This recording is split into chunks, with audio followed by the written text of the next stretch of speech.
Hi, Craig. Okay, this is after I have created my thing in clay and dried it on the dryer. Let me show you the dryer that I use. It's usually just this.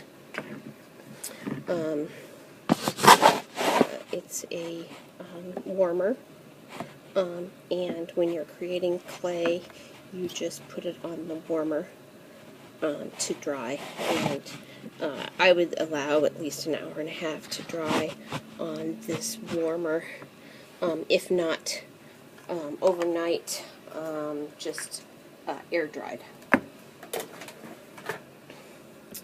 So I use a Dremel to file things down. It's a lot easier to file things down before you fire them. Obviously, after you fire them, the metal is hard, and it's a lot harder to shape things. You have to be very careful with the copper clay, as it is a lot easier to break and more fragile. So make sure you hold things to where they're not going to break in half. And you can file things, use your different Dremel files, and it seems to work pretty well for that. Okay. That's before firing.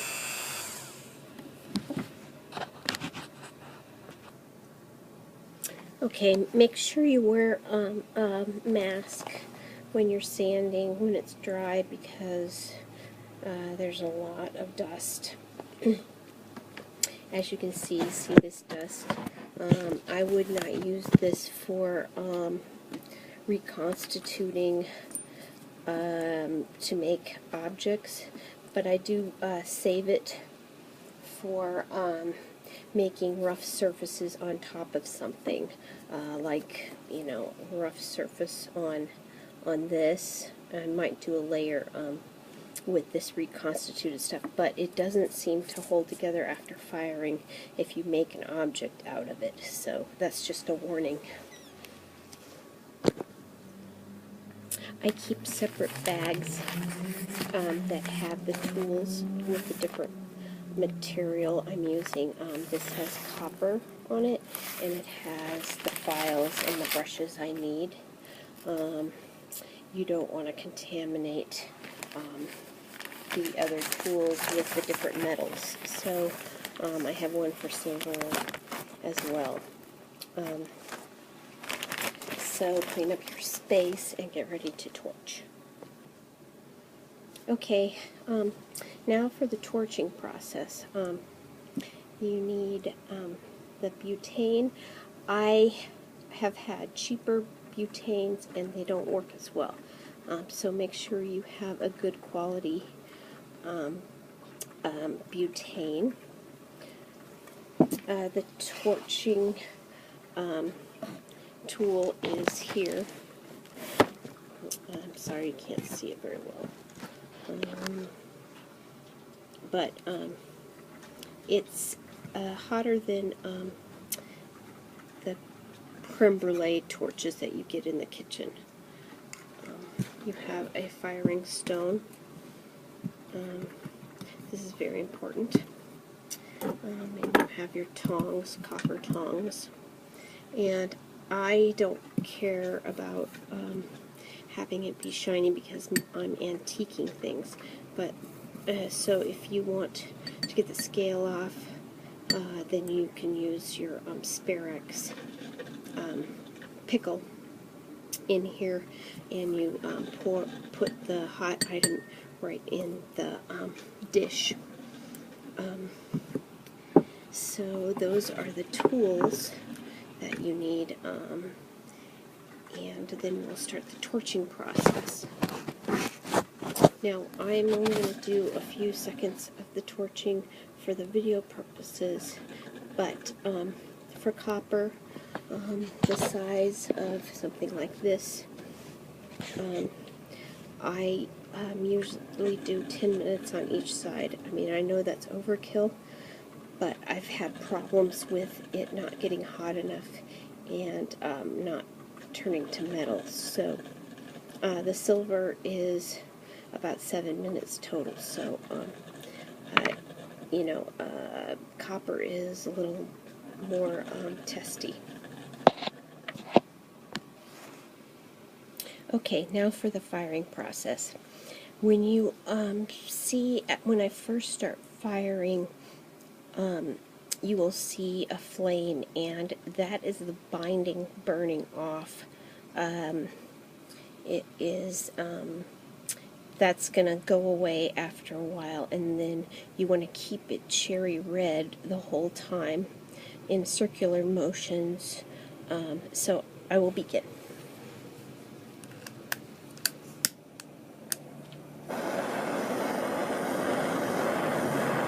we have your flame pretty high, and I have the light on here, so you're not going to be able to see it cherry red. If you can fire it in the dark,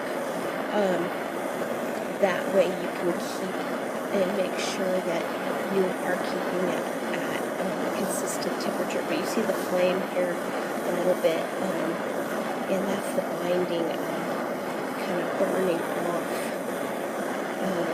and that's only going to leave the copper. See right there, this flame. It's going to leave the copper left, so it'll be pure copper when you're done. So right now, you go in circular slow motion so that it has even temperature as you're firing. Like I said, the light's on, so you can't see how hot it is, but you want to have it be cherry red.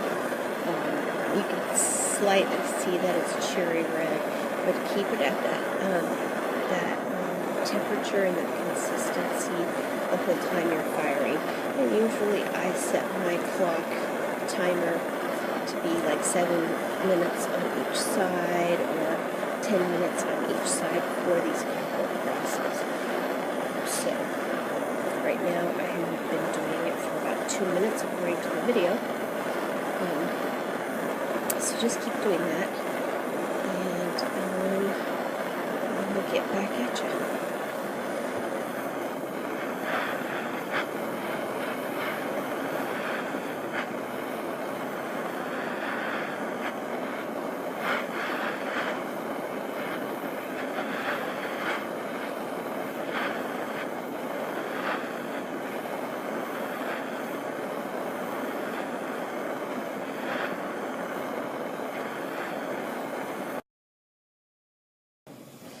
Okay, I am running out of butane here, so make sure you fill up your butane really well if you're going to do copper, so you have enough to finish and not interrupt. But to reduce the amount of scaling once you put it in the water, they said to keep firing it as you drop it into the water, so just keep firing it and then drop it into the water as it's really hot. Let's see. That's what that looks like right here. A lot of the scaling came off. And then, so what I do once it's in the water is I take my brush and I brush the scaling off right from the water with a brass brush. And brush as much as you can off of it.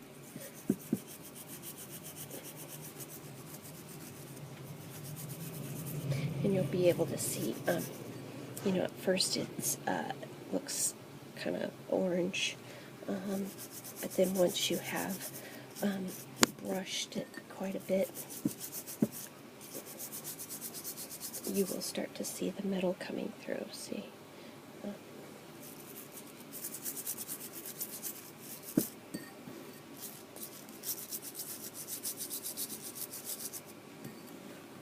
Sorry, this video is bad. trying to hold up the camera.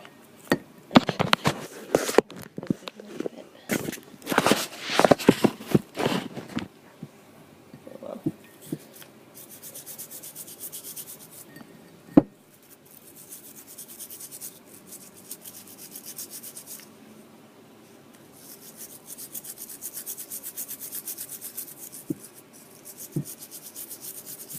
to get all the orange stuff off, brushing with the water and brass brush.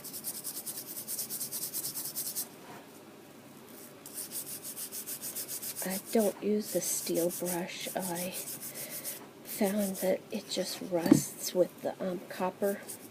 The brass brushes last the longest. So keep doing that until you have pretty much brushed all that scaling off, and you just have the middle, shiny middle. Then you, to sand it, I have different Dremel files. I also have these plastic ones. There's 6 different files, and you start out with different color. You start out with a white one, and then you progress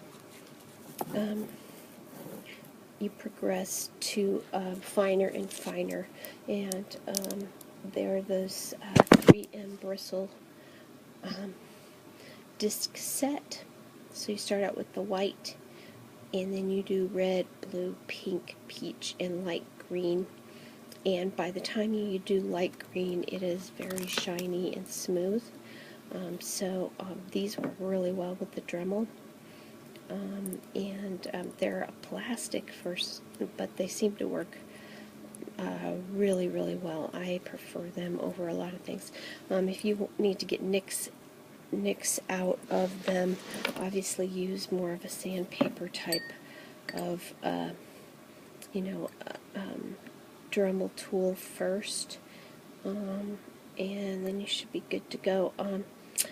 Also, afterwards, harden it by hammering it on a pad. Hold on a second, I will show you the pad.